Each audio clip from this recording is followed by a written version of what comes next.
அது கண்டிப்பா ஏற்றுக்கொள்ள முடியாது. பிரதானத்துவம் இந்த கூட்டத்தில் கூட்டப்பட்டது.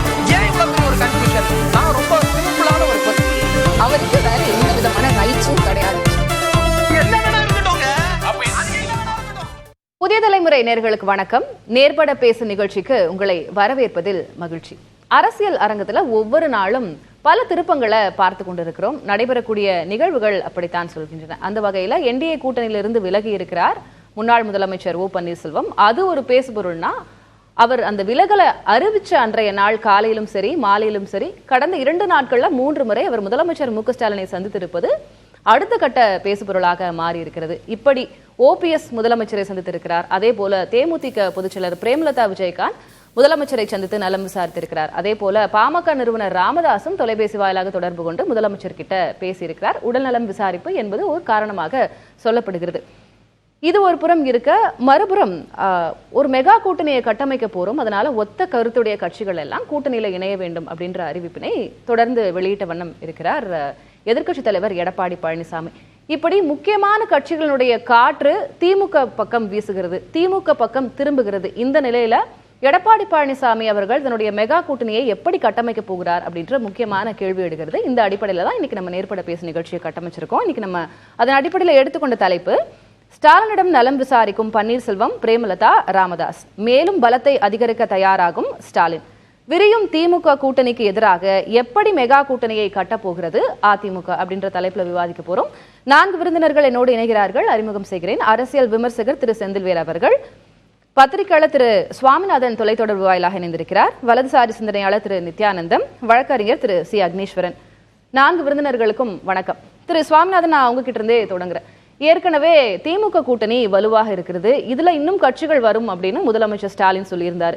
இப்ப மிக முக்கியமான 3 பேர், அதுவும் கிட்டத்தட்ட ஒரே நாள்ல சந்திச்சிருக்கிறாங்க முதலமைச்சரை. அந்த வகையில இந்த கட்சிகளுடைய காற்றெல்லாம் திமுக பக்கம் வீசுது, இவங்கெல்லாம் திமுக நோக்கி திசையை திருப்புகிறார்கள் அப்படின்ற ஒரு பார்வை இருக்கு. இந்த நிலைமையில ஏற்கனவே என்டிஏ கூட்டணியில இருந்த ஓ பன்னீர்செல்வம், அது முக்கியமான ஒரு வாக்கு வங்கி வைத்திருக்கக்கூடிய அவர் கட்சியிலிருந்து கூட்டணியிலிருந்து விலகி இருக்கிறார். எப்படி சாத்தியப்படுத்த போகிறார் எடப்பாடி பழனிசாமி? அந்த மெகா கூட்டணி அப்படின்றத எப்படி கட்டமைக்க போகிறார்? நிச்சயமாக மெகா கூட்டணி அப்படின்னு எடப்பாடி பழனிசாமி அவர்கள் தொடர்ந்து சொல்லிக்கிட்டே வராரு. அவர் ஒரு பக்கம் சொல்லிக்கிட்டே இருக்கிற பொழுது அப்படியான ஒரு கட்டமைப்பை இன்னொரு பக்கம் தமிழக முதல்வர் மு க ஸ்டாலின் அவர்கள் உருவாக்கிட்டே வர்றாங்க. பட் அந்த மெகா கூட்டணி அப்படின்னு எடப்பாடி பழனிசாமி அவர்கள் எந்த நம்பிக்கையில சொல்றாருன்னா, இப்ப கூட இந்த அணி ஸ்ட்ராங் ஆகிற விதமா ஒரு கட்டத்துல விஜய் தன்னை நோக்கி திரும்பலாம், விஜய்க்கும் வேற சாய்ஸ் இருக்காது, அவரை ஒரு கட்டத்துக்கு மேல நம்ம பக்கம் திருப்பலாம் அப்படிங்கிற நம்பிக்கையில தான் அவர் தொண்டர்கள்ட்ட நம்பிக்கை விட்டதுக்காக சொல்ற வார்த்தை அது. ஒரு பிரம்மாண்ட கட்சி வருது, ஒரு பெரிய கட்சி வருது அப்படிங்கிறதா தொண்டர்களை அவர் நம்பிக்கை விட்டுருக்குதா சொல்றாரு. ஆனா இதுல இன்னொரு மிக முக்கியமான ஒரு கோணமா நான் பாக்குறேன். இன்னைக்கு ஓ பன்னீர்செல்வம் அவர்கள்லாம் மு க ஸ்டாலின் அவர்கள் பக்கம் போறது அதிமுகவுக்கு நிச்சயமா பின்னடைவா இருக்காது அப்படின்னு எனக்கு தோணுது. என்ன காரணம் என்னன்னா, ஓ பன்னீர்செல்வம் அவர்களோ அவருடைய ஆதரவாளர்களா அறியப்படுறவங்களோ திமுகவுக்கு எதிரான மனநிலை கொண்டவங்க. கிரவுண்ட்ல அந்த பாலிடிக்ஸ்ல தான் தொடர்ந்து அவர்கள் களமாடிட்டு இருந்திருக்காங்க. கிட்டத்தட்ட நீண்ட நெடிய காலம் அந்த கிரவுண்ட்ல தான் அவங்க அரசியல் பண்ணிட்டு இருக்காங்க. இன்னொன்று, ஓ பன்னீர்செல்வம் அவர்கள் இப்பொழுது மு க ஸ்டாலின் அவர்களை சந்திக்கிறதுனால ஓ பன்னீர்செல்வம் அவர்களுக்கு தனிப்பட்ட வகையில லாபம் இருக்கு. இதுல திமுகவுக்கு ஒரு லாபம் இருக்கு. அது என்ன லாபம்னா, இந்த 4 தொகுதிகள் இப்போ அவர்கள் வசம் இருக்கக்கூடிய உசிலம்பட்டி தொகுதியா இருக்கலாம், அல்லது ஒரத்த நாட்டுல ஜெயித்த வைத்தியலிங்கம் அவர்கள் தொகுதியா இருக்கலாம். இங்கெல்லாம் திமுகவுக்கு இன்னமுமே வலுவான வேட்பாளர்களே அவங்க உருவாக்கல. சோ அவர்களுக்கு இவர்களுடைய வரவு திமுகவுக்கு அந்த வகையில ஒரு பிளஸ்ஸா இருக்கலாம். பட் ஓ பன்னீர்செல்வம் அவர்கள் இப்படி ஒரு முடிவெடுத்ததுக்கு பின்னாடி எடப்பாடி பழனிசாமி அவர்களுக்கும் சில பிளஸ் இருக்குல்ல. இந்த கூட்டணிக்குள்ள ஒருவேளை ஓ பன்னீர்செல்வம் இந்த நிலைப்பாட்டிலே உறுதியாக இருந்து திராவிட முன்னேற்ற கழகம் பக்கமே நின்னார்னா, கிரவுண்ட்ல அவர் ரொம்ப எளிதாக ஓபிஎஸ் அவர்களுக்கு எதிராக ஒரு திமுக பக்கம் போயிட்டாரு, பாத்தீங்கல்ல, இதனாலதான் நான் முதல்ல இருந்தே விலக்கி வச்சேன். ஓ பன்னீர்செல்வம் திமுக பக்கம் அவரா போயிட்டாரா, இல்ல இவ்வளவு நாள் காத்திருப்புக்கு பிறகு அவமானங்களுக்கு பிறகு அவர் அங்க தள்ளிவிடப்பட்டாரா, அந்த முடிவு அவர் எடுக்க வேண்டிய கட்டாயத்துக்கு தள்ளப்பட்டாரான்ற ஒரு கேள்வி இருக்குல்ல. நிச்சயமா அந்த முடிவு எடுப்பதற்கு அவர் தள்ளிவிடதான் பட்டிருக்கிறார். அதுல எந்த மாற்று கருத்தும் இல்ல. அவர் அந்த முடிவை எடுக்க தள்ளிவிடப்பட்டிருக்கக்கூடிய நிலையில அவர் ஒரு எம்ஜிஆர் அவர்களால் தீய சக்தி என்று விமர்சிக்கப்பட்டு, விஜய் ஜெயலலிதா அவர்கள் தான் உயிரோடு இருந்தவரை திருக்கோளை தீய சக்தி என்கிற வார்த்தையை பயன்படுத்துவாங்க. அவங்களுடைய செய்தி தொலைக்காட்சியிலே ஒவ்வொரு அறிக்கையிலையும் திருக்கோளை தீய சக்தின்னு வரும். இன்னைக்கு ஓ பன்னீர்செல்வம் அவர்களுடைய ஓட்டு அப்படிங்கிறது அவருக்கு எதனால அந்த சேர்ந்துச்சு, அவர் ஒரு சுயேட்சையாக போட்டியிடுகிற பொழுது, நம்ம ஒரு சின்ன உதாரணம் மட்டும் நான் சொல்ல ஒரு புள்ளி வரும் தான். தேனி நாடாளுமன்ற தொகுதி 2019 நாடாளுமன்ற தேர்தல்ல தமிழகம் முழுவதும் திமுக ஜெயிக்குது, ஆனா தேனியில மட்டும் அதிமுக ஜெயிக்குது. அப்படின்னா ரவீந்திரநாத் ஓ பன்னீர்செல்வத்தை விட செல்வாக்கு மிக்கவரா? 2024 ராமநாதபுரத்துல ஓபிஎஸ் தோல்வியடைகிறார். இரட்டை இலை சின்னத்திற்கான ஓட்டு ரவீந்திரநாத்துக்கு விழுந்துச்சு. ஆனா ஓ பன்னீர்செல்வம் சுயேட்சையாக களம் காண்றப்ப அவரால் ஒரு 3 லட்சம் ஓட்டு எடுக்க முடியுது. சுவாமிநாதன், நான் உங்களுடைய முதற்கட்ட கருத்தை அதை நான் உள்வாங்கிக்கிறேன். நான் இப்ப கேட்க விரும்புறது, இது ஓ பன்னீர்செல்வர் அவர்களுக்கு மட்டும் இது கன்வர்ஜ் ஆகி நம்ம பேசல. திரு ஓபிஎஸ் அவர்களுடைய சந்திப்பாகட்டும், ஸ்டாலினோட சந்திப்பாகட்டும், அதே மாதிரி பிரேமலதா விஜயகாந்த் சந்திச்சதாகட்டும், அதே போல பாமக நிறுவனர் ராமதாஸ் அவரை நலம் விசாரித்ததாகட்டும். எப்பவுமே நலம் விசாரிப்புன்னு சொல்லுவாங்க, இல்ல வீட்டுல ஒரு துக்கம் நிகழ்ந்திருக்குன்னா அது ஒரு காரணமாக, அது ஒரு சாக்கு, நம்ம இந்த மாதிரி அரசியல் பேசுவதற்கான ஒரு காரணம் அப்படின்னு தான் நம்ம பார்க்க முடியும்.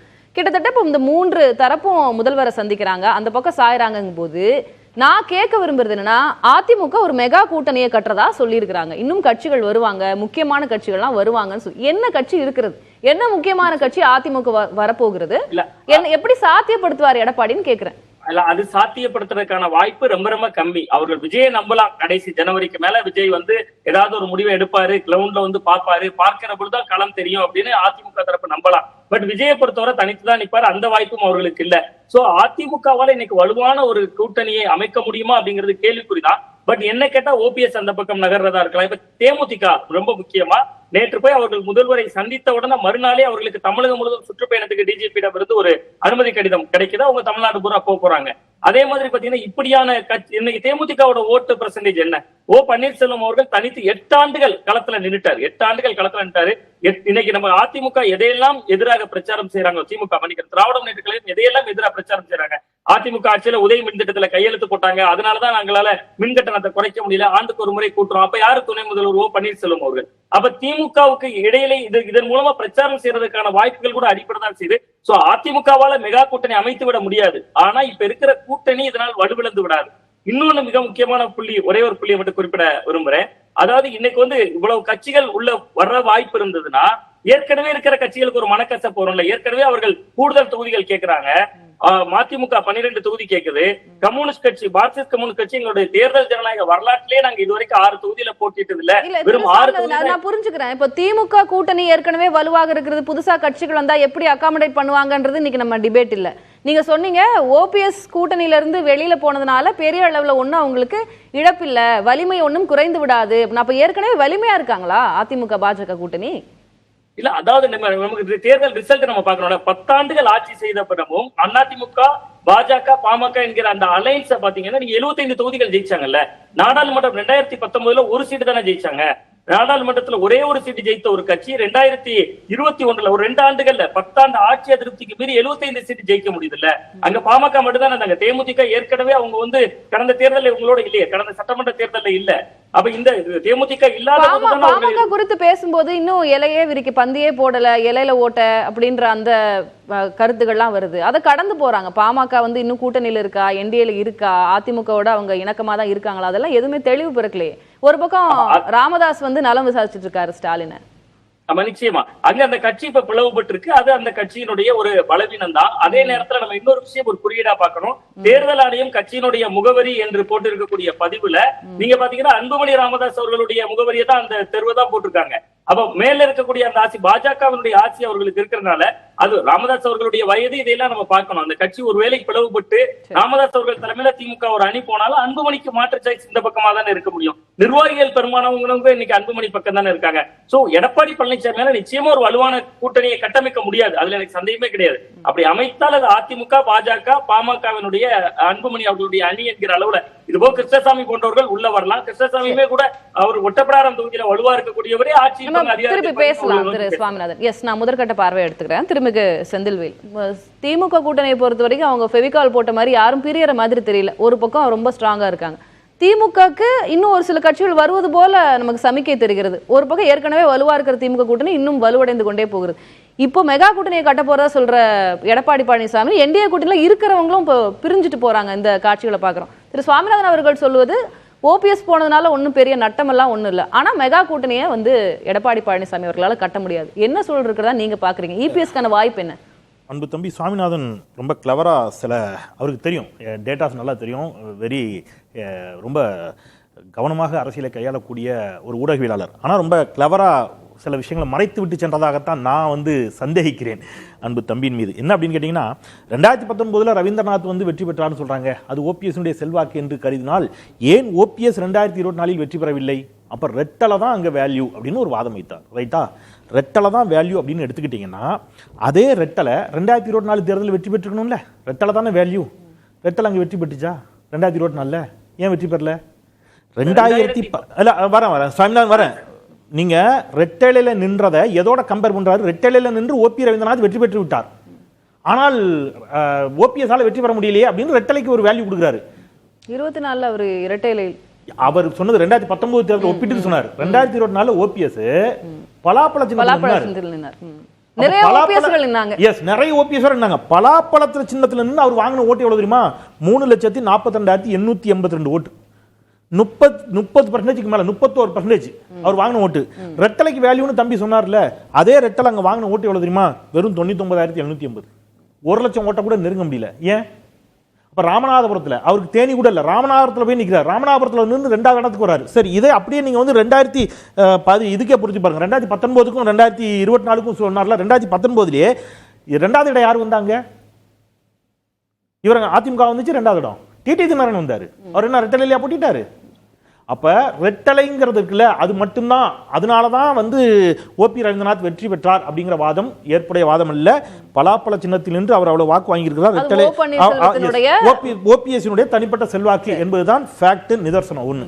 இன்னொன்னு, பொதுவாகவே இதை வந்து ஒரு வாதம் வச்சுட்டே வராங்க. நீங்க ஒரு மெகா கூட்டணி கட்டுவேன் அப்படின்னு ஐயா எடப்பாடி பழனிசாமி அவர்கள் சொல்கிறார். அதற்கான உரிமை இருக்குது, எல்லா கட்சிகளுக்குமே அதற்கான ஆசையும் இருக்குது, தப்பு இல்லை. ரொம்ப பிராக்டிக்கல் இடத்துல இருந்து நான் பேசுறேன். ஒரு பெரிய கட்சி எங்களோடு வரும் என்கிறார். திமுக அணியில் சேர்ந்து விட்ட அல்லது சேருவதாக ஒரு தோற்றத்தை ஏற்படுத்தியிருக்கிறார். ரொம்ப கவனமாக தான் வார்த்தை பயன்படுத்துறேன். சேர்ந்து விட்ட கட்சிகள் ஒரு பக்கம், சேருவதாக காத்திருக்கக்கூடிய கட்சிகள் லைக் தேமுதிக போன்ற கட்சிகள் சேரலாம் என்பது போன்ற ஒரு தோற்றம் ஊடகங்களில் வெளிப்படுகிறது அவங்க போய் சந்திச்சதிலிருந்து. இது இல்லாம, இந்த எந்த தோற்றமும் இல்லாம வெளியில இருக்கக்கூடிய ஒரே ஒரு பெரிய கட்சி பாமக மட்டும்தான். பாமக தவிர 4% மேல இருக்கக்கூடிய வாக்கு சதவீதம் வைத்திருக்கக்கூடிய கட்சி எதுவுமே வெளியில வெயிட் பண்ணல. திமுக மத்த எல்லாமே திமுக அகாமடேட் ஆயிட்டாங்க, அல்லது அதிமுக பாஜக இருக்குது, அவ்வளவுதான். பாமகவோட இவர் சண்டை போட்டு வச்சிருக்கிறாரு. நீங்க வந்து நான் பந்தியே போடல, அதுக்குள்ள இலை கிழிஞ்சிருச்சுன்னு சொல்றீங்களேன்னு பாமகவையும் நல்ல நிலைமையில இருக்குதா? இல்ல, அதுவே பிரச்சனையா இருக்கு. பாமகவும் பிரச்சனையில இருக்குது, பாமகவோட இவரும் பிரச்சனையில இருக்கிறாரு. ஒருபடி மேல போய் ஒரு வாரத்துக்கு முன்பாக மரியாதைக்குரிய டாக்டர் அன்புமணி ராமதாஸ் அவர்கள் 10.5 விழுக்காடு இடஒதுக்கீட்டை வலியுறுத்தி ஒரு ஆர்ப்பாட்டம் நடத்துறார். 2 நாள்ல மரியாதைக்குரிய ஐயா எடப்பாடி கே பழனிசாமி அவர்களிடம் செய்தியாளர்கள் கேட்கிறார்கள் 10.5 விழுக்காடு பற்றி. முடிஞ்சு போன பிரச்சனைங்க, அதை பற்றி எங்க பேசிட்டீங்க, தேவையில்லாத கேள்வி எல்லாம் கேட்காங்க அப்படிங்கிறார். அப்ப 10.5 விழுக்காடு அப்படிங்கிறது பாமகவிற்கு முக்கியமான ஒரு கோரிக்கை. அதை இவர் டிஸ்ஓன் பண்ணிட்டு லெஃப்ட் ஹேண்ட்ல டீல் பண்ணும்போது பாமகவை இன்னும் கொஞ்சம் சீண்டுகிறார். அப்ப பாமகவும் வர வேண்டாம் என்று எண்ணுகிறாரா? ரைட். அப்ப பாமகவையும் நீங்க காயப்படுத்தி வெளியில அனுப்பிட்டீங்கன்னா இதுக்கப்புறம் உங்களுக்கு வர்றதுக்கு காத்திருக்கக்கூடிய பெரிய கட்சி எது? அதுதான் நான் கேக்குறேன். ஒருவேளை ட்ரம்ப் அல்லது புதினா இருக்கலாம். உங்களோட சர்க்காசம் இல்லங்க, யாரு நீங்க சொல்லுங்களேன். நான் கேலியா பேசுறேங்க, நீங்க பிராக்டிகலா பேசுங்க. அமெரிக்க அதிபர் ட்ரம்ப் வந்து உங்களோட கூட்டணி வைக்க போறாரா, இல்ல புட்டின் வந்து வைக்க போறாரா, இல்ல நீங்க சந்திரபாபு நாயுடுவோட கூட்டணி வைக்க போறீங்களா, நிதிஷ்குமாரோட கூட்டணி வைக்க போறீங்களா, யாரோட வைக்க போறீங்க? தமிழ்நாட்டில் இருக்கக்கூடிய கட்சிகள்ல பெருவாரியான கட்சிகள் திமுக அணியில இருக்குது. உங்க அணியில அப்படி பெரிய கட்சிகள் வாய்ப்பு இல்லைன்னா இருக்கிறவங்களையாவது வந்து நம்ம சேஃப்கார்ட் பண்ணணும்ல. பண்ணல இல்ல, அதான பிரச்சனை. நான் இது ஏற்கனவே புதிய தலைமுறையில தெளிவா சொன்னேன். நீங்க நல்லா கொஞ்சம் பாருங்க. தேமுதிக உங்களோட நாடாளுமன்ற தேர்தலில் இருந்த கட்சி. தேமுதிகவுக்கு நீங்க ஒரு ராஜ்யசபா கொடுத்தீங்கன்னா ஒருவேளை அவர்கள் உங்களோட ரீட்டர்ன் ஆயிருக்கலாம்.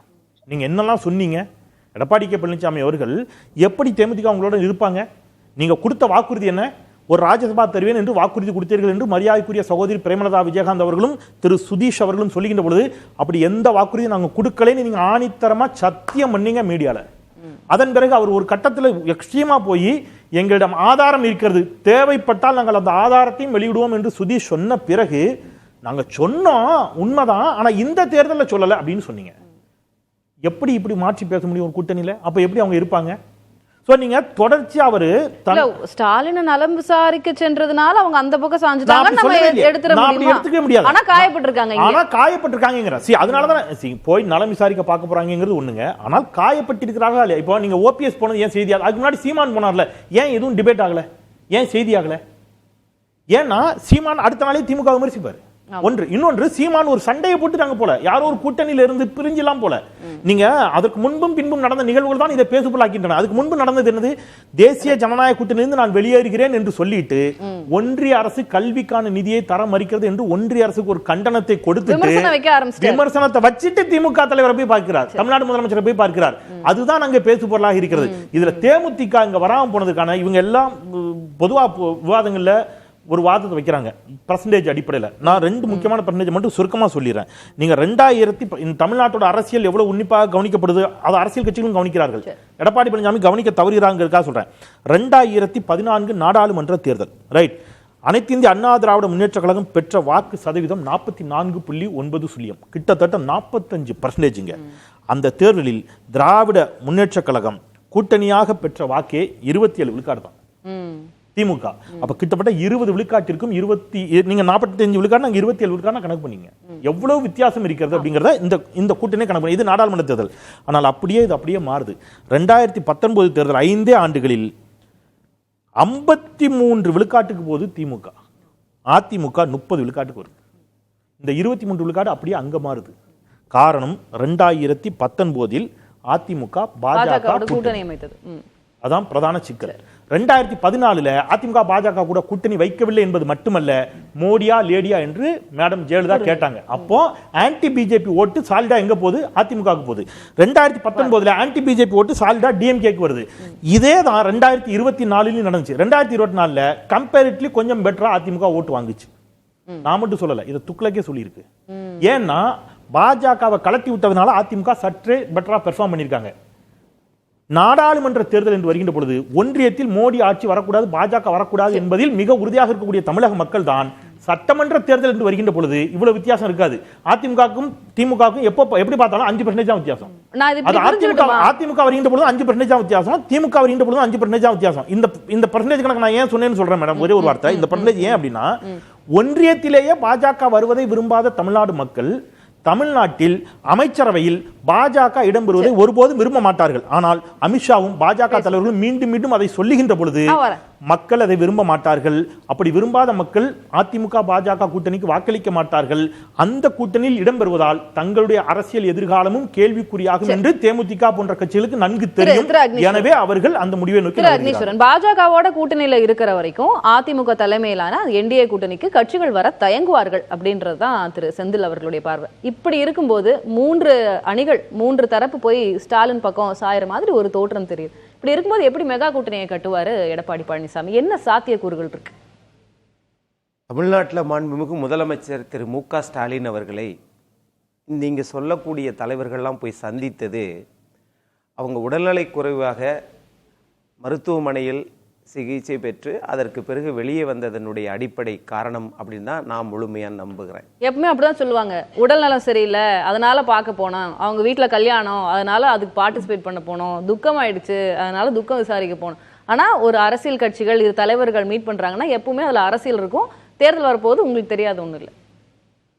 அப்படி நீங்க சொல்றதுபடியே நினைச்சோம் அப்படின்னா, ஆகவே இது தமிழ்நாடு மாண்புமிகு முதலமைச்சர் அவர்களை நல்ல உடல்நலத்தோடு இருக்க வேண்டும் என்று ஒட்டுமொத்த தமிழ்நாடும் விரும்புகிறது. ஆனால் இதில் கொண்டு போய் அரசியலை உள்ள நுழைச்சிக்கும் பாருங்க, 2026 தான தேர்தல் அப்படின்னு சொல்லி. ஆகவே அது சரிப்பட்டு வராது, அது உண்மை இல்லை அப்படின்றத நான் நம்புகிறேன். ஒருவேளை பார்த்த தலைவர்கள் இல்லை நாங்கள் 2026 தேர்தலை பற்றி தான் பேசிட்டு வந்தோம்னு யாராவது சொன்னாங்களா? அப்போ என்ன வேணா நடக்கலாம் அப்படின்னு சொன்னாரு. நான் போய் நலம் விசாரிச்சு அப்படின்றத தாண்டி அவரோட டைமிங் ரொம்ப முக்கியம் இல்ல. அவர் சும்மா போய் நலம் விசாரிக்கலாங்க. என்டிஏ கூட்டணியில இருந்து விலகிட்டு இமீடியட்டா போய் ஸ்டாலின் அவர்களை சந்திக்கிறாரு. சந்திச்சுட்டு வெளில என்ன பேசுனீங்க, நீங்க மாறுறீங்களா இல்ல நலம் மட்டும் தான் விசாரிச்சீங்களான்னு கேட்கும்போது அரசியல்ல என்ன வேணா நடக்கலாம் அப்படின்னு சொல்றாரு. ஆனால் அது அந்த வார்த்தை சரியான அரசியலை இதுதான் நடக்கணும் என்று நினைச்சு அதை செயல்படுத்தினா தான் அது தலைவருக்கு அழகு அப்படின்னு நான் எதிர்பார்க்கிறேன். இங்க 2 பேருக்கு தான் போட்டி. 2026 சட்டமன்ற தேர்தல். ஒன்று, அண்ணா ஆரம்பித்த கட்சி திமுகவுக்கும் அண்ணாவின் பெயரில் இயங்குகிற அண்ணா திராவிட முன்னேற்ற கழகத்துக்கு தான் போட்டி. இது ஒன்று. அடுத்து இவங்க சொல்றபடியே பார்த்தா தமிழக அரசு சொல்லுகிறது உங்களுடன் ஸ்டாலின் என்று சொல்லுகிறது. ஆனா தமிழக மக்கள் சொல்லுகிறார்கள் எங்களுடன் எடப்பாடி பழனிசாமி என்று சொல்லுகிறார்கள். இது மக்களின் பார்வைக்கு மக்கள் சொல்றாங்களா இல்லையா நமக்கு எலெக்ஷன் முடிவுல தெரிய வரும். திருமிகு அக்னீஸ்வரன் இல்ல நான் ஒன்னு கேக்குறேன். இல்ல நான் ஒண்ணே சொல்லி முடிச்சிரேன். இதெல்லாம் உங்கள இவ்வளவு இல்ல நான் கேக்குறேன். நான் கேக்குற கேள்விக்கான ரெலவெண்டான நீங்க பதில் சொல்லிட்டீங்கன்னா எனக்கு ஓகே தான். ஏன்னா திமுக கூட்டணிங்கிறது கடந்த சில தேர்தல்களில் தொடர் வெற்றி பெற்றுக் கொண்டிருக்கிறார்கள். கூட்டணி ரொம்ப ஸ்ட்ராங்கா இருக்கு. அது முதலமைச்சரே சொல்லுவதுதான். நம்ம திட்டங்கள் அதெல்லாம் தாண்டி ரொம்ப ஸ்ட்ராங்கான கூட்டணி இருக்காங்க. அவங்க ஒரு 10 கட்சி கூட்டணியில் இருக்காங்க, வலுவான கூட்டணியா இருக்காங்க. இந்த பக்கம் அதிமுக, பாஜக, டிடி விதிநகரன் இருக்கிறாரு நான் நம்புறேன். பாமக என்ன நிலைப்பாடுன்னு தெரியல. ஓபிஎஸ் இப்பதான் கூட்டணி விட்டு வெளியில போயிருக்காரு. ஒரு பக்கம் இவங்க கூட்டணியோட வலிமையை ஏத்திட்டே போறாங்க.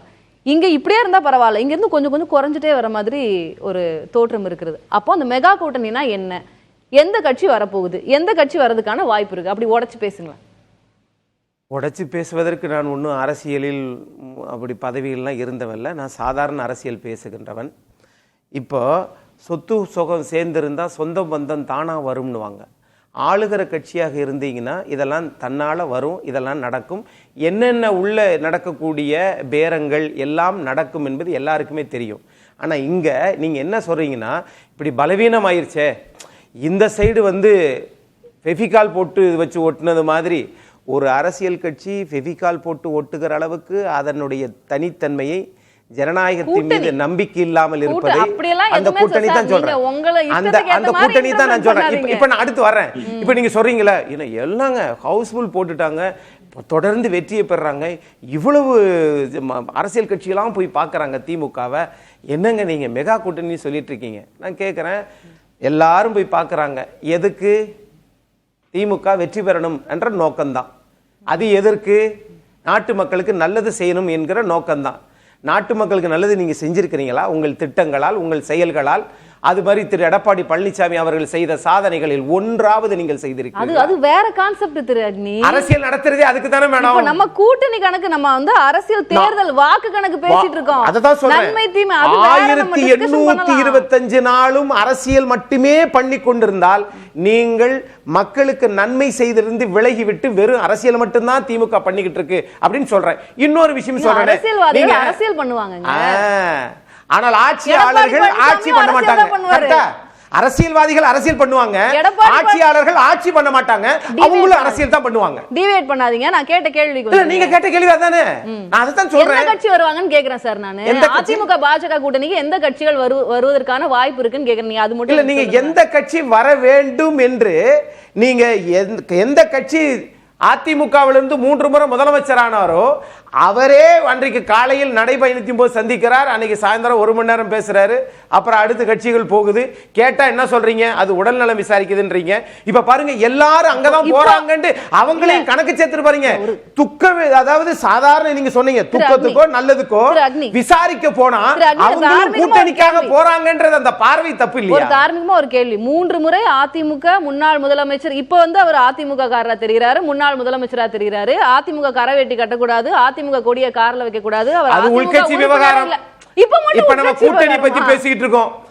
உள்கட்சி விவகாரம் நீதிமன்றம் தலையிட்டு இருக்கு. அதை பத்தி நான் கருத்து சொல்லவே மாட்டேன். இல்ல உங்களுக்கு வேணும்னா அவர் அதிமுக காரராகவும், வேண்டாம்னா அவர் அதிமுகவுல இல்ல அப்படின்னு ஒரு பட்டம் கட்ட முடியுமா? நான் அதே கருத்தை தானே திமுகவுக்கு சொல்றேன்.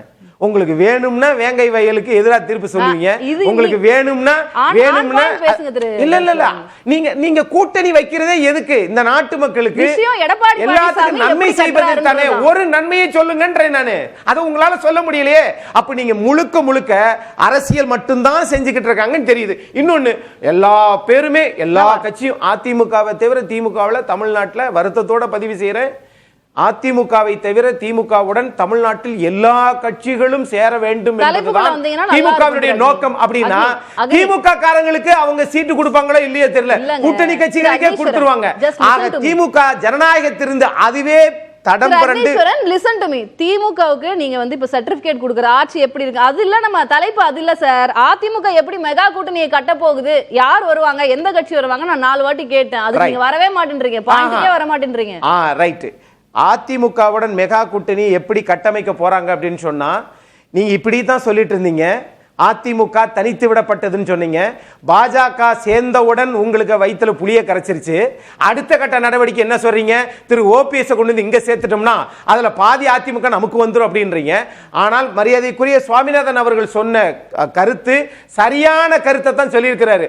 ஆனால் ஊடகவியலாளர் இன்னொரு ஊடகவியலாளரை சந்தேகப்படுவதுதான் செந்தில் சாருடைய நோக்கம். என்ன எப்ப தேனியில வெற்றி பெற்றீங்க, ஆனால் ஏன் அதே தேனியில் தமையன் வெற்றி பெறுகிறார், ஆனால் நாடாளுமன்ற தேர்தலில் ராமநாதபுரத்தில் தந்தை வெற்றி பெற முடியவில்லை என்றால்?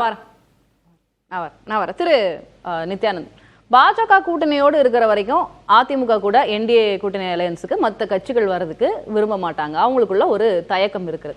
இப்போ நீங்க அரசியல் நிகழ்வுகள்லாம் கடந்த ஒரு சில நாட்களா பார்த்துட்டு இருப்பீங்க, திமுக பக்கம் சாய்வது போல தெரிகிறது. எப்படி மெகா கூட்டணியை எப்படி கட்டுவார் எடப்பாடி பழனிசாமி? என்ன வாய்ப்பு இருக்கு? யார் வருவாங்க?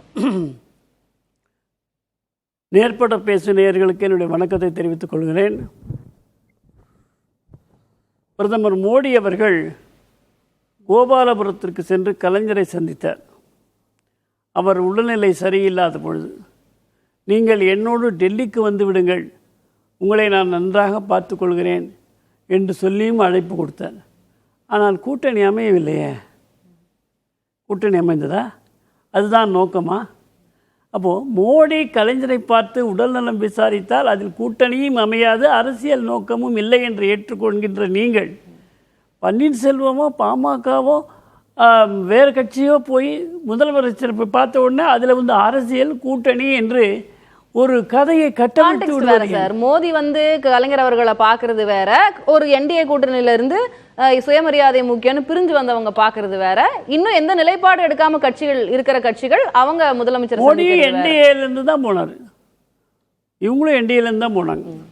புரியுதுங்களா? திரு நித்யானந்த், சரி, எடப்பாடி பழனிசாமி அவர்களுக்கான வாய்ப்பு வரேங்க. நீங்க ஒற்றை வரியில கேள்வி கேட்டீங்க. இன்னும் 8 மாசம் இருக்கு தேர்தலுக்கு. எது மாதிரியெல்லாம் வரத்துக்கு வாய்ப்பு இருக்குன்னு தான் நம்ம கற்பனை பண்ணி சொல்ல முடியுமே தவிர எதையுமே அறுதிட்டு சொல்ல முடியாது. ஏன் என்று சொன்னால் பழைய விஷயங்களை நாம் நினைத்து பார்த்தால் இவைகளெல்லாம் அமையாமல் போயிருக்கிறது, இவைகளெல்லாம் அமைந்திருக்கிறது என்ற அடிப்படையிலே நாம் சிந்திக்கலாம். அதுக்கு தான் நான் மோடியை எடுத்தேன். புரியுதுங்களா? அதனால இப்போ வந்து பிரேமலதா அவர்கள் எப்பொழுதுமே 2 கட்சியோடும் பேச்சுவார்த்தை நடத்தி கொண்டுதான் இருந்தார்கள். ஒரே நேரத்திலே கூட 2 கட்சியோடும் பேச்சுவார்த்தை நடத்தினார்கள். அதுவும் நமக்கு தெரியும். துரைமுருகன் அவர்கள் மிக தெளிவாக சொல்லிவிட்டார்கள். அவர் தான் நினைக்கிறேன், நீங்கள் அங்கே உங்களுடைய ஆள் அங்கே பேசிக்கிட்டு இருக்காங்க எனக்கு தெரியும்ட்டார். அந்த அளவிற்கு தேமுதிக தன்னுடைய கட்சியினுடைய வளர்ச்சிக்கு தேமுதிக ஒரு புறம் இருக்கட்டும். நான் இதை கேள்வி கேட்கணும்னு நினைச்சேன் உங்ககிட்ட. ஓபிஎஸ் அவர்களுடைய விலகல், நான் சுயமரியாதைக்காரன், எனக்கு மரியாதை முக்கியம். ஏன்னா பிரதமர் வரும்போது அவர் அடிபணிந்து அவர் ஒரு லெட்டர் எழுதுறாரு, ஆனா பிரதமர் சந்திக்க நேரம் கொடுக்கல. என்கிட்ட கேட்டிருந்தா நான் நேரம் வாங்கி கொடுத்துருப்பேன் அப்படின்னு நயினார் நாகேந்திரன் சொல்றாரு. ஓபிஎஸ் தரப்புல இருந்து அதை மறுக்கிறாங்க. அவருக்கு தெரியும், நயினார் நாகேந்திரனுக்கு ஏற்கனவே தெரியும். இப்போ வந்து அவர் மாற்றி பேசுகிறார். இதெல்லாம் வந்து பாஜக தரப்புல இருந்து ஓபிஎஸ்க்கு செய்யப்பட்ட அநீதியா பார்க்கலையா? ஓபிஎஸ் அவர்கள் கடிதம் கொடுக்கின்ற பொழுது ஓபிஎஸ் அவர்கள் விமான நிலையத்திலே மோடி அவர்களை பார்க்க வேண்டும் என்ற பொழுதெல்லாம் அண்ணா திராவிட முன்னேற்ற கழக முதலமைச்சராக ஓபிஎஸ் தெரிந்தார், ஊழலாக தெரிந்தார் இன்றைய ஆளுங்கட்சிக்கு. ஆனால் எப்பொழுது சுயமரியாதை என்று வெளியே வந்த உடனே தன் வீட்டுக்கு வந்து அழைத்து விட்டு தன்னோடு கூட்டணி வேறங்க. நான் இப்ப நயினார் நாகேந்திரனுக்கும் ஓபிஎஸ்க்கும் இருக்கிறத கேக்குறேன். ஓபிஎஸ் என்றைக்கு நல்லவரானாரு? 3 நாளுக்கு முன்னாடி தானே. ஆளுங்கட்சியில் என்றைக்காவது ஓபிஎஸ் ஏத்துக்கிட்டு இருக்காங்களா? கிடையாது. எப்போ வந்து அண்ணா திராவிட முன்னேற்ற கழகம் பாரதிய ஜனதா கட்சி கூட்டணி என்டிஏ கூட்டணி அவர் எதிர்த்து அவருக்கு போயிட்டாரா? கூட்டணிக்கு போயிட்டாராங்க. அவர் போய் நலம் விசாரிக்கிறார். யாரை விட்டுதுங்க? வந்தா சேர்த்துக்கலாமே, இன்னும் பலப்படுமே. ஆனால் ஒன்றை மட்டும் சொல்லுகிறேன், இல்ல அவர் கூட்டணியில இருந்து விலகினதுக்கு அப்புறம் இப்ப சொன்னா நான் பிரதமர் கிட்ட நான் நேரம் வாங்கி கொடுப்பேன் அப்படின்னு சொல்றதெல்லாம் என்ன? அது நீங்க கேட்ட கேள்விக்கு இதுக்கு சம்பந்தம் இல்லை. அதான் கேள்வி. எப்படி வந்து அதிமுக கூட்டணி அமைக்கும்னு கேட்டீங்க. நீங்க இப்ப வந்து இருக்கிற அணியினரை நீங்க கட்டுக்கோப்பா வச்சுக்கீங்களா? அதுல இருந்து விலகி போறாங்கல்ல, அதுக்கு காரணத்தை நீங்க தானே உருவாக்கி கொடுத்திருக்கீங்க. நான் மிக தெளிவாக சொல்கிறேன், ஓபிஎஸ் அவர்கள் அந்த அளவிற்கு பிரதமரை சந்திக்க வேண்டும் என்று தன்னுடைய ஆவலை மிக தாழ்மையாக தெரிவித்த பிறகும் கூட பாரதிய ஜனதா கட்சியோ தேசிய ஜனநாயக கூட்டணியோ அவரை பார்க்க மறுத்தது என்பது மிகப்பெரிய அரசியல் தவறு. அதுல எந்த விதமான சந்தேகமும் பாஜக வேண்டாம். தவறா? கண்டிப்பா அதுல எந்த சந்தேகமும் வேண்டாம். சுயமரியாதை உள்ளவன் எவ்வளவுதான் தாங்குவான்? அடிச்சா அடிச்சுக்கிட்டே இருப்பீங்களா? உங்களுக்கு இடுக்கன்னு வரக்கூடிய நேரங்கள் எல்லாம் ஒரு எப்படி உடுக்கை இழந்தவன் கை போல உங்க கூட இருந்தார். அதிமுக இருக்கிறவங்களையும் தக்க வச்சுக்க முடியல, கூட்டணியும் கட்ட முடியாத காரணம் பாஜக. இது அதிமுகவுக்கு மட்டும் இல்லைங்க, பாரதிய ஜனதா கட்சியும் சேர்ந்து தானேங்க. தேசிய ஜனநாயக கூட்டணியுடைய அகில இந்திய தலைவர் யாருங்க? பாஜக தானே தமிழ்நாட்டில். இவர் அதான் நான் கேட்கிறேன். அப்ப இவரை கூப்பிட்டு நீங்க அவரை ஒரு 5 நிமிஷம் சந்திக்கிறேன் சொல்லி 2 பேரும் சந்திச்சு அவர் 5 நிமிஷம் சந்திக்க விட்டுருக்கணும். அதுல என்ன குறைஞ்சு போயிடும்? சந்திச்சா கூட்டணி அமைஞ்சிருமா? கேட்கிறேன், ஏன் பண்ணல அவங்க? தவறு. அதுதான் இப்ப நான் சொல்ல வரேன். அதனால்தான் இந்த விவாதம் நடக்குது. அந்த ஒரு தவறு அரசியலில் செய்த பிழையின் காரணமாகத்தான் இன்றைக்கு நாம் விவாதித்துக் கொண்டிருக்கிறோம் இந்த விஷயத்தை. புரியுதுங்களா? அதனால ஓபிஎஸ் அவர்கள் என்ன சொன்னாலும் சரி, அதிமுகவினுடைய ஒரு அங்கமாக இருந்தது மட்டுமல்ல, உடுக்கை இழந்தவன் கை போல் அங்கே இடுக்கன் களைவதாம் நட்பு என்ற முறையிலே எடப்பாடி அவர்கள் நம்மை விட்டு சென்ற போதும் கூட நம்மோடு உடன் இருந்தவர் ஓபிஎஸ் அவர்களும் தினகரன் அவர்களும் என்று பாரதிய ஜனதா கட்சி நினைத்து பார்க்க வேண்டுமா வேண்டாமா? இப்ப என்ன தேர்தல் வந்துச்சு, கூட்டணி அமைக்க வரும். இப்ப பாரதிய ஜனதா கட்சி இதுல பண்ணது தப்பு, அது ஒரு அரசியல் பிழை. அதை சரி செய்ய வேண்டும் என்றுதான் இப்பொழுது துடித்துக் கொண்டிருக்கிறார்கள். யாரு? பாரதிய ஜனதா கட்சி. இந்த முறை உங்களுக்கு மோடியை சந்திக்க நாங்கள் ஏற்பாடு செய்து கொடுக்கிறோம் என்றெல்லாம் சொல்லுகிறார்கள். நிச்சயமாக அதுக்கான என்டிஏ கூட்டணில இருந்து போயிட்டதுனால ஒன்னும் பெரிய இழப்பு இல்லைன்னு சொல்றாரு சுவாமிநாதன். யார் சொல்றாங்க? சுவாமிநாதன் சொன்னாரு. நான் அவருடைய கருத்தை அவங்க கிட்ட என்னுடைய கருத்து வேறங்க, அவருடைய கருத்து வேற. ஓபிஎஸ் யாராக இருந்தாலுங்க 3 லட்சம் ஓட்டு வாங்கின ஒரு இழப்பு இல்லைன்னா எப்படிங்க? 300 ஓட்டு வாங்கினாலும் கூட அது தேவைங்க. சின்ன கட்சி, ஒற்றையால் இருக்கக்கூடிய கட்சியை கூட நம்ம சேர்த்துக்கிறோம்ல. அப்ப பாஜகவோட அதிமுக கூட்டணியில இருக்கிறதுனாலதான் மற்ற கட்சிகள் வர மாட்டேங்குது, இந்த மாதிரி பின்னடைவுகள் வருது அப்படின்றதா உங்களுடைய பார்வை? இல்ல, காரணங்களாக அவை சொல்லப்படுகிறது. அது இல்ல காரணம். காரணம் வேற ஏதோ அவர்களுடைய ஆசை. அது அவர்களுக்கு கட்டாயம் அப்படி இருக்கிறது.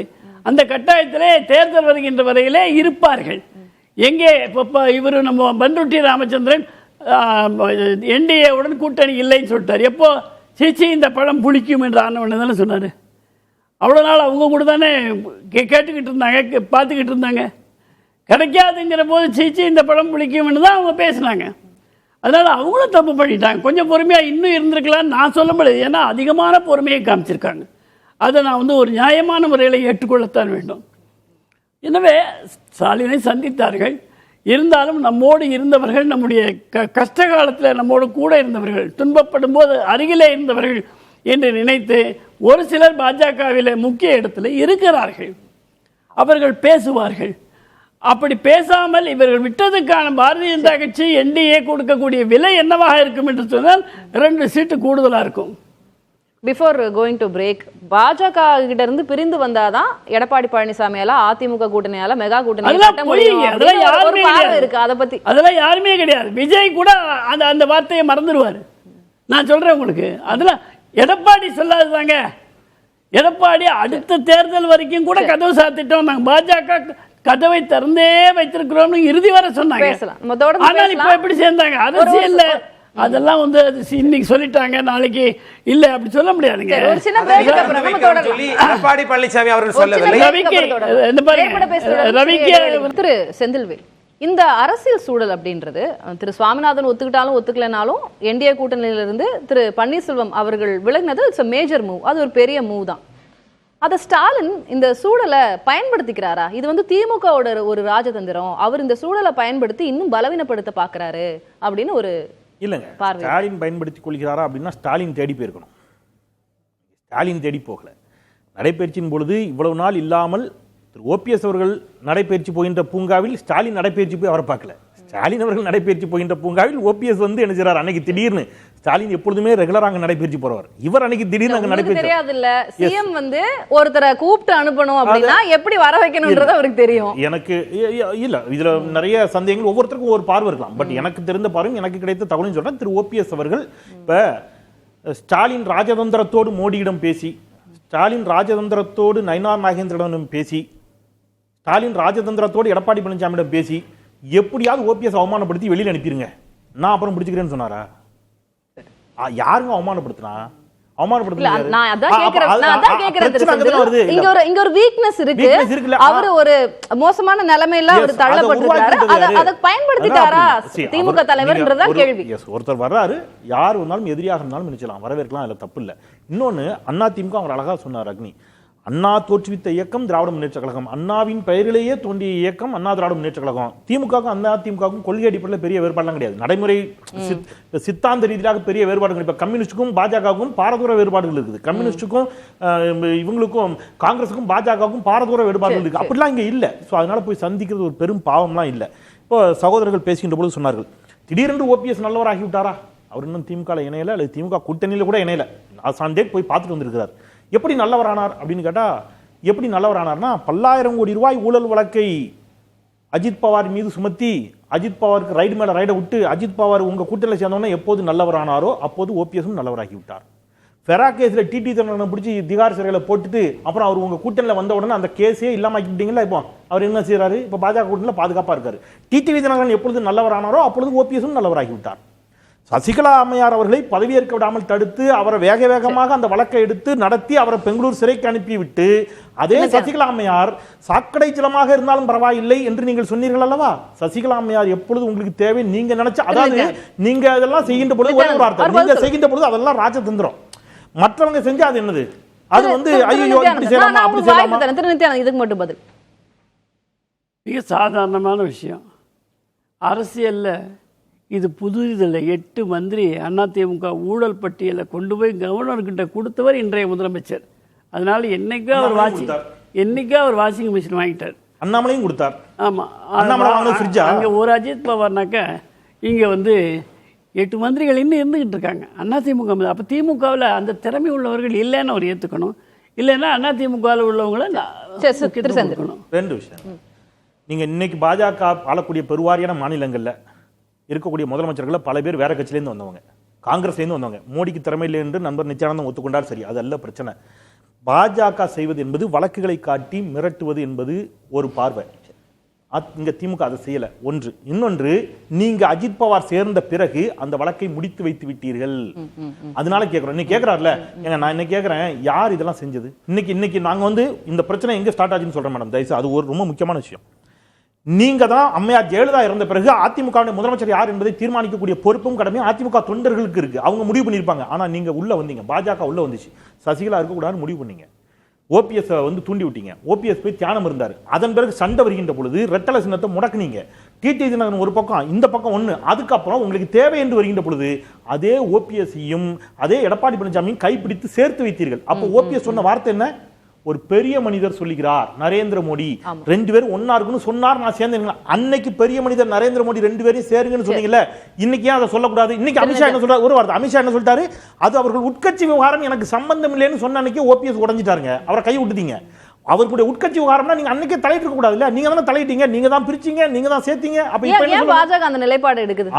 அதுதான் அகைன் ரொம்ப முக்கியமான கேள்வி. பாஜக ஏன் அந்த நிலைப்பாடு எடுக்குன்னா, நான் எல்லா விவாதங்களையும் சொல்றேன், பாஜகவிற்கு அதிமுகவை பலவீனப்படுத்துவதுதான் பிரதான நோக்கம். 2026 தமிழ்நாட்டில் திமுக ஆட்சியை இழக்கணும் அல்லது பெறணும்ங்கிறதெல்லாம் நோக்கம் இல்ல. அதிமுக பலவீனப்படணும், அதன் வழியாக பாஜக தன்னை வளர்த்துக் கொள்ள வேண்டும், அதான் அவங்க நிலைப்பாடு. இல்ல எந்த இதா இருந்தாலும் தேசிய கட்சி தமிழ்நாட்டில் ரொம்ப கஷ்டம்.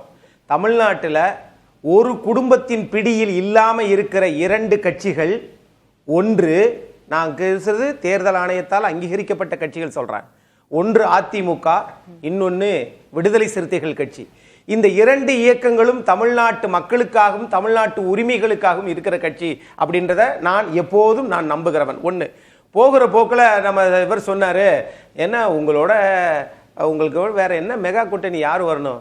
நீங்க டொனால்டு ட்ரம்ப்பையும் புதினையும் கொண்டு வரணும். அது கடந்து வர முடியாது, அது கடந்து வர முடியாது. உங்களுக்கு அந்த அதிகார பலம் இருக்கிறது. நீங்கள் ஆட்சி அதிகாரத்தில் இருக்கும்போது எல்லாத்தையும் கூட்டணி சேர்ப்பீங்க. ஆனால் அண்ணா திராவிட முன்னேற்ற கழகம் எதிர்க்கட்சியில் இருக்குது. இது ஒண்ணு. இன்னொரு விஷயம், தொடர்ந்து அழைப்பு விடுக்கிறாரு. நான் யார் வருவாங்கன்னு கேக்குறேன். தாவேக வருவாங்களா, நாதக வருவாங்களா, வாய்ப்பு இருக்கா? இல்ல பாமக முன்னாடி கூட்டணியில் இருந்தாங்க, இப்போ அவங்களுக்கான ஸ்கோப் இருக்கா? நான் கேக்குறேன். தமிழ்நாட்டில் அண்ணா திமுகவும் திமுகவும் ஒன்று சேராதுங்க. ஆனால் திமுக தனியா நிக்க முடியாததுனால எல்லாரையும் சேர்த்தாவது நாம 2026 வெற்றி பெற்றணும்னு அவங்க நினைக்கிறாங்க. பாத்தீங்களா? என்னைக்காவது திமுக தனிக்கு நிக்காம ஏங்க இத்தனை கூட்டணின்னு யாராவது கேள்வி எழுப்பி இருக்கீங்களா? கூட்டணி பலமா இருந்தா ஏன் தனிச்சு? அதத்தான் சொல்றேன். நீ கூட்டணி பலமா நீங்க இருக்கிறீங்க, ஆனா ஹவுஸ்ஃபுல் போடு போட்டதுக்கு பிறகும் திரு ஓபிஎஸ் அவர்களையும் நீங்க பாக்குறீங்க அப்படின்னு சொன்னா அது தவறா பாக்குறாரு. அவர் கூட்டணியில சேர்ந்தா சொல்லுங்க. அவர் 2026 வந்து இந்த 2026 வந்து தேர்தல் வந்து இங்க கௌரவர்கள் 100 பேர் தான். சரி, ஆனால் வெறும் 5 பேரா இருந்த பாண்டவர்கள் தானே வெற்றி பெற்றாங்க. சரி பாப்போம். அது மாதிரி தான் கிருஷ்ண பரமாத்மாவாக தமிழ்நாட்டு மக்கள் மாறி இருக்கிறாங்க. ஒட்டுமொத்த தமிழ்நாட்டு அரசு நிர்வாகமும் அதிகாரிகளும் ஆட்சியாளர். இன்னைக்கு தேனியில நடந்தது என்ன?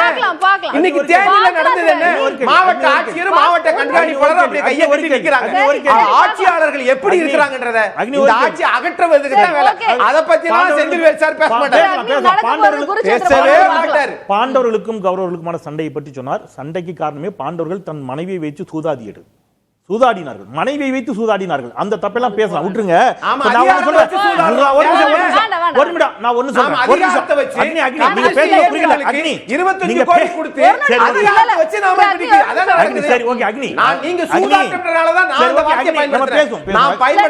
திருப்பி ஒரு வார்த்தை சொல்றாரு, அதிகாரத்தில் ஆட்சியில் இருக்கிறார்கள் அதனால் நடக்குதுங்கிறாரு. இப்ப ஒன்றியத்தில் ஆட்சியில் இருப்பது பாஜக, மாநில ஆட்சியில் இருக்கக்கூடிய கட்சியை விட ஒன்றியத்தில் ஆட்சியில் இருக்கக்கூடிய கட்சிக்கு தான் அதிகாரம் அதிகம். அதை வச்சு தான் சமரசம் செய்து கொண்டு பல்வேறு பேச்சுவார்த்தை நடத்தி அதிமுக போச்சா ஒன்று. இப்ப வந்திருக்கிற பிரேக்கிங் கீழே ஆஃப்கோர்ஸ் வந்துருச்சு. இப்ப நான் கீழே இப்பவும் ஓடிட்டு இருக்குது. நயினார் நாகேந்திரன் பொய் சொல்வதை இனியாவது நிறுத்திக் கொள்ள வேண்டும் என்று ஓபிஎஸ் சொல்கிறார். நயினார் நாகேந்திரன் சொன்னாரு, என்கிட்ட வந்து எனக்கு ஒரு வார்த்தை பேசி தான் அப்பாயின்மெண்ட் ஃபிக்ஸ் பண்ணி கொடுப்பேன் என்று சொன்னபோது நான் அப்பாயின்மெண்ட் கேட்டு அவருக்கு அலைபேசியில் அழைத்தேன், என் அலைபேசி அழைப்பை கூட அவர் எடுக்கவில்லை என்று சொல்லுகிறார். அல்ல, ஐயா ஒத்துக்கிட்டாரு, நான் ஒத்துக்கிறேன். அப்ப நான் என்ன சொல்றேன்னா, அவரை நீங்க திட்டமிட்டு அவருடைய அழைப்பை நிராகரிக்கக்கூடிய அளவுக்கு நயினார் நாகேந்திரன் போறாருன்னா எடப்பாடி பழனிசாமி அழுத்தமா அல்லது மரியாதைக்குரிய அமித்ஷாவினுடைய அழுத்தமாங்கிறதா இங்க கேள்வி. இறுதி பகுதி அப்படின்னா சுவாமிநாதன் ரொம்ப சுருக்கமா கேட்க விரும்புறேன்.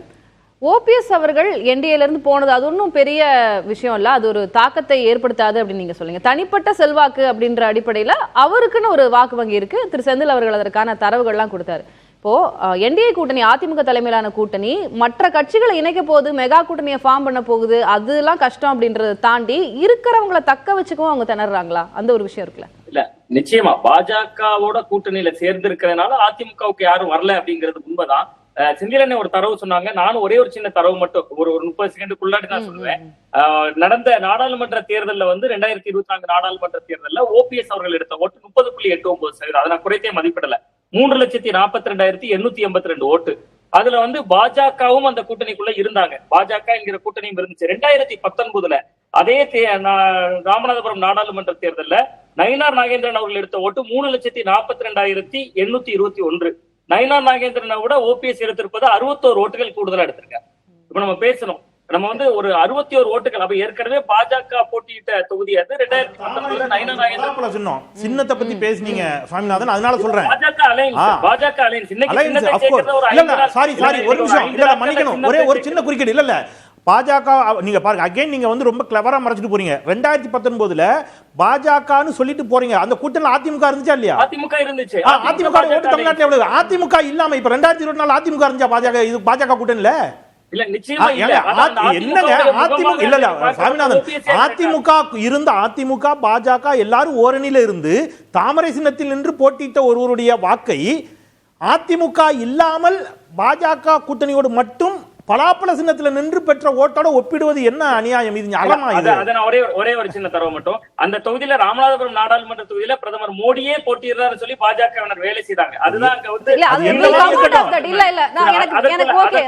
நீங்க ரெண்டு பேரும் முடிச்சிட்டீங்க. எந்த கட்சிகள் வர வாய்ப்பு இருக்கு? நீங்க அவர்களோடு யாருமே வரமாட்டாங்க. பாஜக அவர்களோடு இருக்கனால வேற யாருமே வரமாட்டாங்க. இந்த இடத்துல நான் இன்னொன்னு என்ன சொல்றேன்னா, ஓ பன்னீர்செல்வம் அவர்களே அவர் சுயேட்சையாக அவர் தொகுதியில செல்வாக்குள்ளோர் தான், பகுதியில செல்வாக்குள்ளோர் தான். ஆனா அவருக்கு இருக்கக்கூடிய செல்வாக்கு அவர் அதிமுகவுக்குள்ள இருந்து கலகம் பண்ணுகிற பொழுது அதிமுக அவர் கைக்கு வரணும்னு சொல்லி சேர்ந்த செல்வாக்கு அது. அவர் திமுக பக்கம் நகர்கிற பொழுது அது அவர் இருந்திருந்தால் பாஜக அன்னைக்கு பலமா இருந்திருக்கும். அவர் விலகி நின்றால் நிறைய இடங்கள்ல பாத்துருக்கோம். அதிமுக இருந்து திமுக வந்தவங்க அவங்களுடைய தனித்த செல்வாக்கின் மூலமாக இருக்கக்கூடிய புதிய கட்சிக்கு அவங்க பலம் சேர்த்து நம்ம பாத்துருக்கோம். திரு சுவாமிநாதன் உங்களுடைய இறுதி பார்வை நான் அதை எடுத்துக்கிறேன். திரு நித்யானந்த், பாஜகவோட இருக்கிற வரைக்கும் கட்சி வரமாட்டாங்க, அதுதான் 2 பேரும் சொல்றது. இல்லைங்க, பாஜகவுடன் அண்ணா திராவிட முன்னேற்ற கழகம் இருந்த காலத்திலே தான் மிகப்பெரிய எதிர்க்கட்சியாக சட்டமன்றத்தில் வந்திருக்கிறது. அவங்கெல்லாம் என்ன அமெரிக்காவிலேருந்து வந்து ஓட்டு போட்டாங்களா? இப்ப இருக்கிற கல சூழல் இல்லைங்க, இப்பதானங்க சட்டமன்றம் எப்போங்க? 4 வருஷம் முன்னாடி தானே. ஆட்சியை பிடிக்கலன்றதான நீங்க பாஷா சொல்றீங்க. இல்ல, அதிமுகவோட பாஜக கூட்டணி இருக்கின்ற பொழுதுதான் அவ்வளவு ஜெயலலிதா எம்ஜிஆர் இருக்கிற காலத்தை விட அதிகமான சீட்டுகளை பெற்றது எடப்பாடி அவர்கள். யாரோட இருக்கும்போது? பாஜகவோட இருக்கும்போது. அப்போ பாராளுமன்ற தேர்தலில் பாஜகவோட இல்லை, அப்போ எவ்வளவு சரிவு ஏற்பட்டது? பாஜக எவ்வளவு உயரத்துக்கு சென்றது? நோட்டாவுக்கு கீழே இருந்த எனக்கு எண்ணி ஒரு 3 கட்சி மட்டும் சொல்லுங்களேன். நான் தலைப்புக்கு நான் ஜஸ்டிஃபை பண்ண வேண்டிய கட்டாயத்தில் இருக்கேன், நேரம் போயிட்டு இருக்கு. ஒரு 3 கட்சி, நீ இந்த கட்சிங்க எல்லாம் வருவாங்க என்டிஏ கூட்டணிக்குன்னு ஒரு 3 கட்சி சொல்லுங்க பாப்போம். Now it's very early to say. Okay, we have 8 more months to see. Yes. சரி, இது சம பண்ணிருங்க திரு அக்னீஸ்வரன், ரொம்ப ரொம்ப சுருக்கமா எந்த கட்சிகள் வருவாங்க, இவங்கெல்லாம் வரதுக்கு வாய்ப்பு இருக்கு? அப்படியெல்லாம் எதுவும் கட்சி தலைவர்களே சொல்லாத போது நாம பேசி தமிழ்நாட்டு அரசியலே தலைகீழா, ஏன்னா அழைப்பு மட்டும் தான் விடுத்திருக்காங்க. சரி, அழைப்பை தாண்டி அதிகார மையத்தை நோக்கித்தான் திமுக ஆட்சி நகர்த்துகிறது. மக்கள் நலனுக்காக இல்ல, மக்கள் நலனுக்காக இருக்கிற ஒரே கட்சி, அத அடிப்படை கட்டமைப்போடு இருக்கிற கட்சி அதிமுக மட்டுமே என்று நான் நம்புகிறேன். சுருக்கமா 10 செகண்ட் வருவதற்கு வாய்ப்பு இருக்கக்கூடிய இன்னும் ஒரே ஒரு கட்சி அப்படின்னா பாட்டாளி மக்கள் கட்சி ஓரளவுக்கு வரக்கூடும். அதுவும் அவங்களுடைய டிஸ்பியூட் சரியாகணும். ஐயா ராமதாஸ் அவர்களுக்கும் அன்புமணி ராமதாஸ் அவர்களுக்கும் ஒரு இணக்கமான பார்வை ஏற்பட்டு ஒருவேளை அவர்கள் உள்ளே வருவதற்கான வாய்ப்பு இருக்கு. அந்த டிஸ்பியூட்டுக்கு காரணமும் திமுக தான். அந்த கட்சி தலைவர்களே சொல்லியிருக்காங்க. ராமதாஸே மறுத்துட்டாரு. எல்லாத்தையும் உடைச்சு தள்ளணும். வாய்ப்பு இருக்கும், அது ஒண்ணுதான், வேற யாரும் இல்லை, வேற யாரும் இல்லை. நன்றி விருந்தினர்கள் 4 பேருக்கும் நன்றி. மீண்டும் ஒரு நிகழ்ச்சியில் சந்திக்கலாம். பிரதான கூட்டத்தில் கூட்டப்பட்ட